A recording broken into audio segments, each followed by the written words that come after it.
Student, good morning. I am Vandana Sharma from GC school. आज हम class 5th में हिंदी व्याकरण में चैप्टर नंबर 9 क्रिया और काल के आपको प्रश्नोत्तर राइट कराएंगे। कल हमने आपको इसकी एक्सरसाइज कंप्लीट करा दी थी। उसी चैप्टर को आगे बढ़ाते हुए आज हम उसके आपको प्रश्नोत्तर लिखवाएंगे। तो स्टार्ट करते हैं हम प्रश्नोत्तर। तो सबसे पहले प्रश्न नंबर 1। प्रश्न नंबर 1 है, क्रिया किसे कहते हैं? क्रिया की परिभाषा लिखिए।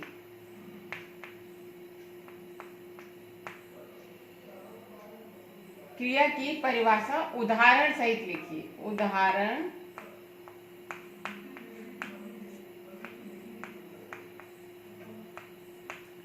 सहित लिखिए।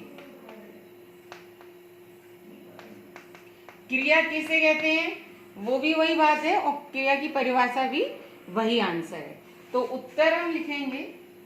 परिभाषा हमने आपको चैप्टर में करवाई थी, रीड करवाया था जब हमने आपको कहा था कि परिभाषा अपनी अपनी नोटबुक में लिखेंगे। वही परिभाषा इसका आज उत्तर है।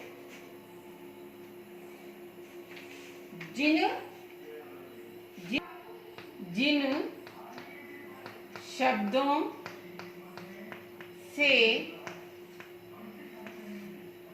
किसी काम के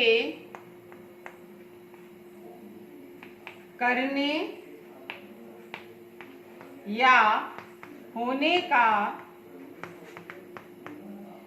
पता चलता है, होने का पता चलता है, उसे क्रिया कहते हैं।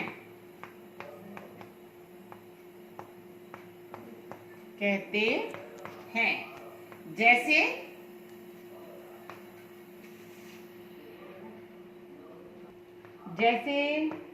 हमने बताया था, जैसे सोना, जागना,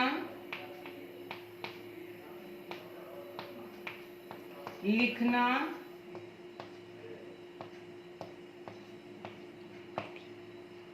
चलना आदि, ये क्या है आपकी क्रियाएं। तो इसमें क्रिया क्या हो गई? लिखना यानी लिख रहा है, चलना यानी चल रहा है, ये क्रियाएं होती हैं। अब प्रश्न नंबर 2। प्रश्न नंबर 2 है, धातु की परिभाषा उदाहरण सहित दीजिए। धातु की परिभाषा उदाहरण सहित दीजिए।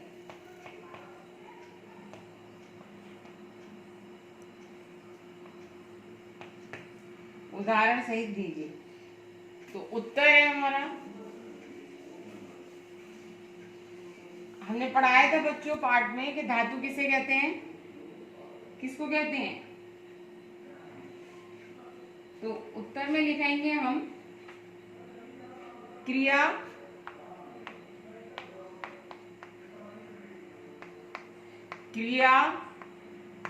का मूल रूप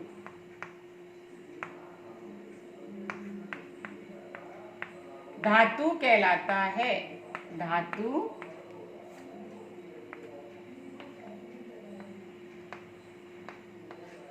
कहलाता है। जैसे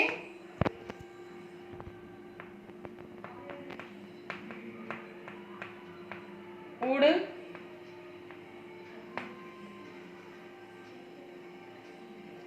जैसे उड़, उड़ क्या है? ये धातु है। और अगर हम इसमें ना शब्द लगा देते हैं तो क्या हो गया? ये उड़ना। ये क्या हो गई? क्रिया। समझ में आ गई बात? तो क्रिया का मूल रूप आगे का जो बेस होता है हमारा, जो मुख्य शब्द होता है, जो जड़ होती है, वो होता है धातु।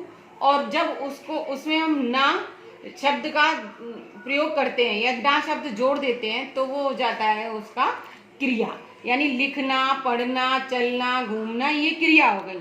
और इनके शब्दों का मूल रूप क्या हुआ? लिख, पढ़, चल, ये हो गए धातु। अब है प्रश्न नंबर 3, है ना।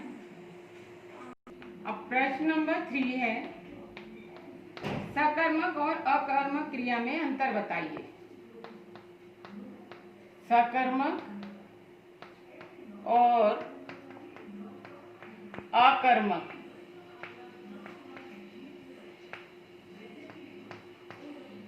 क्रिया में अंतर बताइए।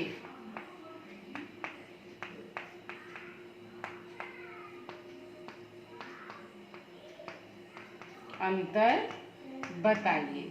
तो हम सबसे पहले क्या सकर्मक क्रिया के बारे में लिखेंगे। उत्तर है हमारा सबसे पहले सकर्मक क्रिया। सकर्मक क्रिया क्या होती है? सकर्मक क्रिया है जिन वाक्यों में कर्म होता है, जिन वाक्यों में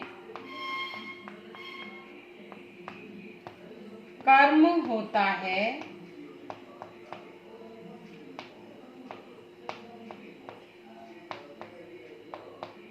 कर्म हो उसे वहां सकर्मक क्रिया होती है।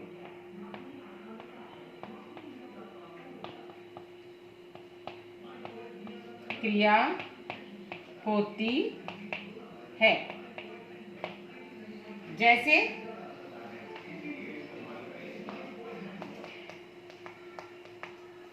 जैसे बंदर फल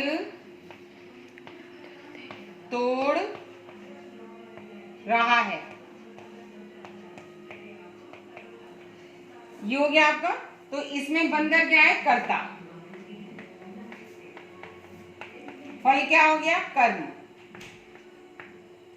और क्रिया क्या हो गई? तोड़ना, यानी तोड़ रहा है। तो समझ में आया? तो जिन वाक्यों में क्रिया के साथ कर्म होता है उसे हम सकर्मक क्रिया कहते हैं। क्रिया के साथ यानी क्रिया हो रही है और कर्म भी हो रहा है, तो वहां सकर्मक क्रिया होती है। नेक्स्ट है आपका अकर्मक क्रिया। सकर्मक क्रिया और कर्मक क्रिया में अंतर पूछा है, तो अब हम बताएंगे अकर्मक क्रिया। अकर्मक क्रिया क्या होती है? तो उसका आंसर लिखेंगे हम, जिन वाक्यों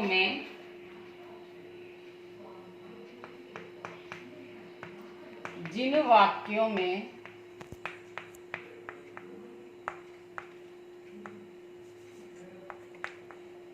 क्रिया के साथ कर्म नहीं होता, ना हो या नहीं होता,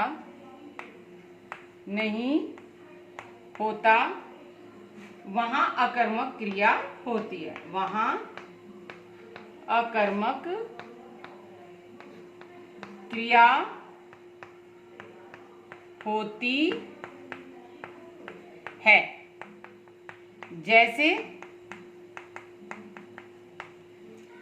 जैसे मान लीजिए उदाहरण है आपका, मीरा हंस रही है।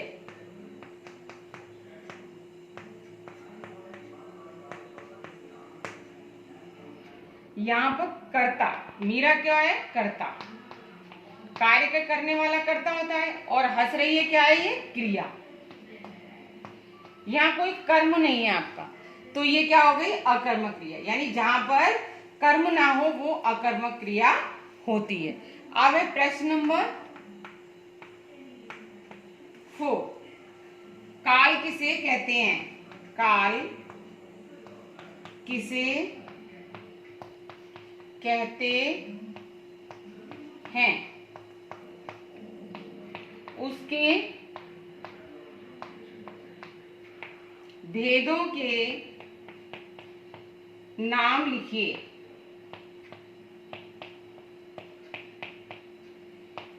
लिखिए।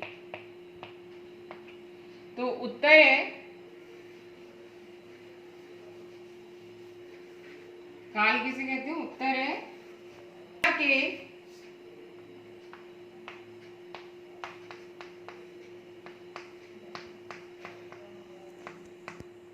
क्रिया के जिस रूप से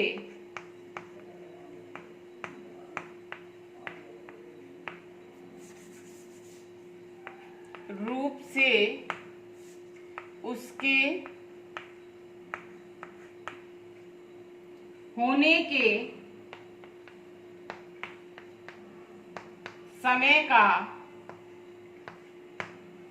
ज्ञान होता है उसे काल कहते हैं। ज्ञान होता है उसे काल कहते हैं।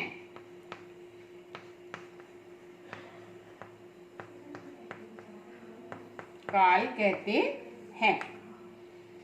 उसके भेद कितने होते हैं क्रिया के? काल के 3 भेद होते हैं। तो काल के भेद हैं, काल के भेद कौन कौन से हैं बच्चों? हमने कल आपको बताया था और पाठ में पढ़ाया भी गया था। सबसे पहले वर्तमान काल,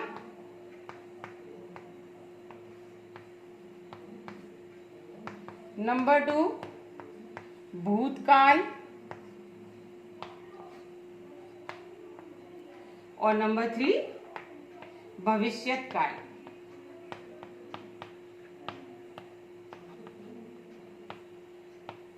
ये हो गए काल के भेद। तो बच्चों आज के आपका ये क्वेश्चन आंसर हो गया कंप्लीट, जिनको आपको अपनी हिंदी की नोटबुक में लिखना भी है और लर्न भी करना है। तो 2 days homework, learn and right class work in notebook. आज के लिए इतना ही। सी यू टुमारो। Thank you.